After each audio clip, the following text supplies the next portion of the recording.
ఈ విశ్లేషణకు స్వాగతం. వాతావరణం చూస్తుంటేనే ఏదో తెలియని ఉత్కంఠ కలుగుతోంది గదా. ఆరుబయట వీస్తున్న చల్లటి గాలి, దూరంగా వినిపిస్తున్న గుడ్లగూబ అరుపు, ఇవన్నీ వింటుంటే ఒక సరికొత్త లోకంలోకి వెళ్తున్న ఫీలింగొస్తోంది. ఒకవేళ చీకటి గదిలో ఉంటే వెంటనే లైట్లు ఆపేసి ఇయర్ఫోన్స్ పెట్టుకోవడం చాలా మంచిది. ఎందుకంటే ఈరోజు మనం విశ్లేషించబోయే అంశాలు అక్షరాల వెన్నులో వణుకు పుట్టిస్తాయి.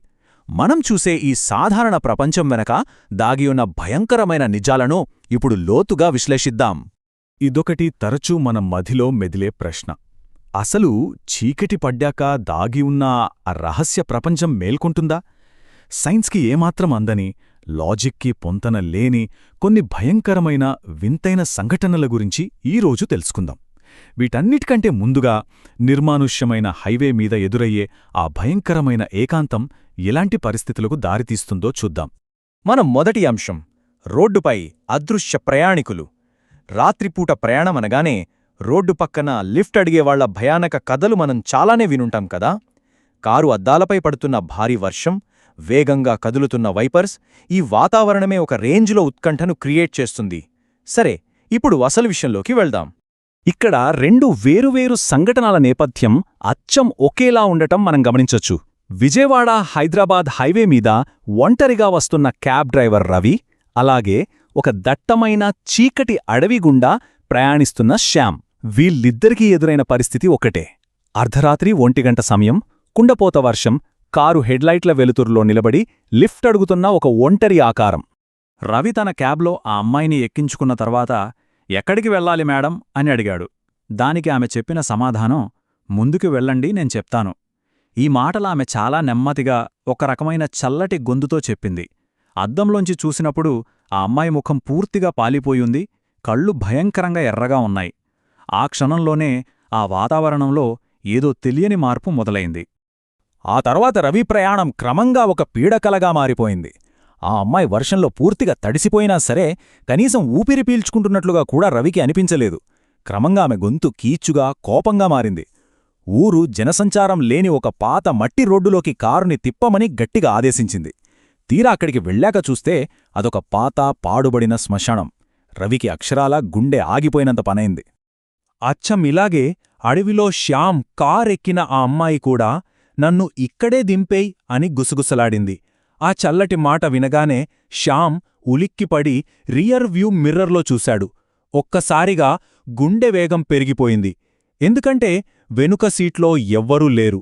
కదులుతున్న కార్లోంచి ఆ తెల్లటి ఆకారం పూర్తిగా మాయమైపోయింది.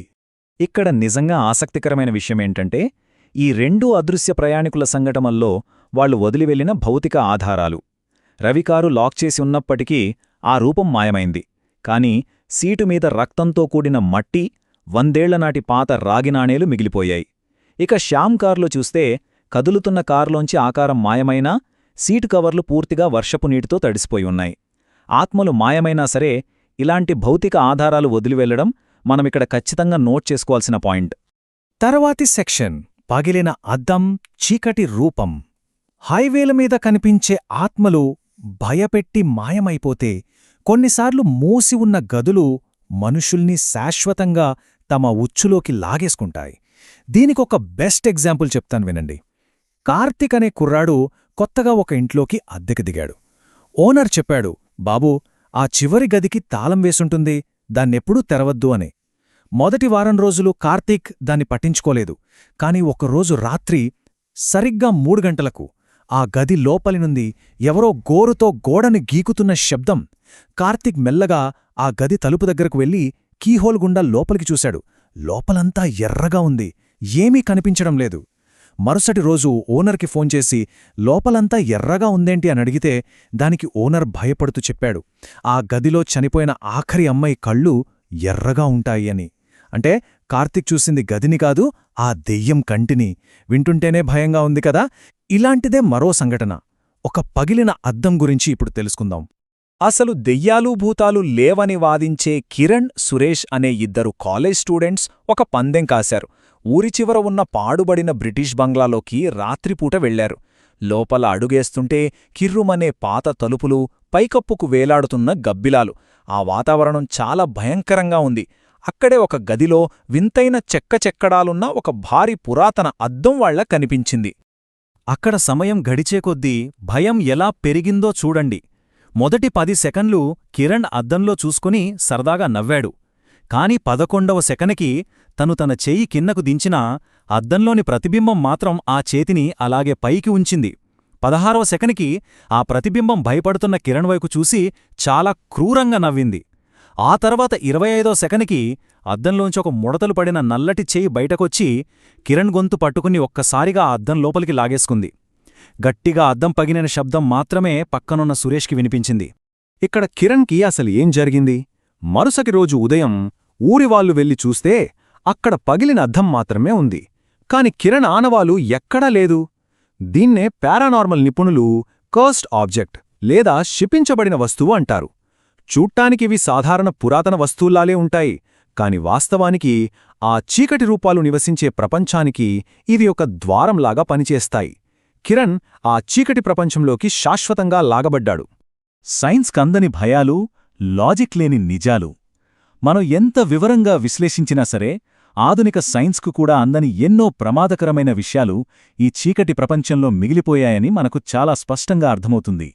ఈ విశ్లేషణ ద్వారా మనకర్థమయ్యే కీలకమైన పాఠాలు ఇవే. ఈ సృష్టిలో కొన్ని రహస్యాలు మన తర్కానికి అస్సలందవు. ఒక అతీంద్రియ శక్తి కనిపించి మాయమైనా అది వదిలివెళ్లే రాగి నాణేలలాంటి భౌతిక ఆధారాలు వాటి ఉనికిని నిరూపిస్తాయి. అలాగే మనకు తెలియని శక్తులను సరదాకైనా సరే రెచ్చగొడితే కిరణ్లాగా కోల్కోలేని పరిణామాలు ఎదుర్కోవాల్సొస్తుంది. ఈ విశ్లేషణ ముగించే ముందు ఒక్కసారి ఆలోచించండి. అసలు చీకట్లో ఎవరైనా నిజంగా ఒంటరిగా ఉంటారా? చుట్టూ ఎవ్వరూ లేరు, అంతా సేఫ్ అని అనుకున్నప్పుడు బహుశా కనిపించనిది ఏదో చాలా దగ్గరగా గమనిస్తూ ఉండొచ్చేమో. సైన్స్ ఎంత అభివృద్ధి చెందినా సరే రాత్రి వెనకాల దాగిన నిజాలు ఎప్పటికీ ఒక మిస్టరీగానే ఉంటాయి. అయితే ఈ రాత్రి ప్రశాంతంగా నిద్రపోయే ముందు ఒక్కసారి మంచం కిందేముందో చూసుకోవడం మాత్రం అస్సలు మర్చిపోకూడదు.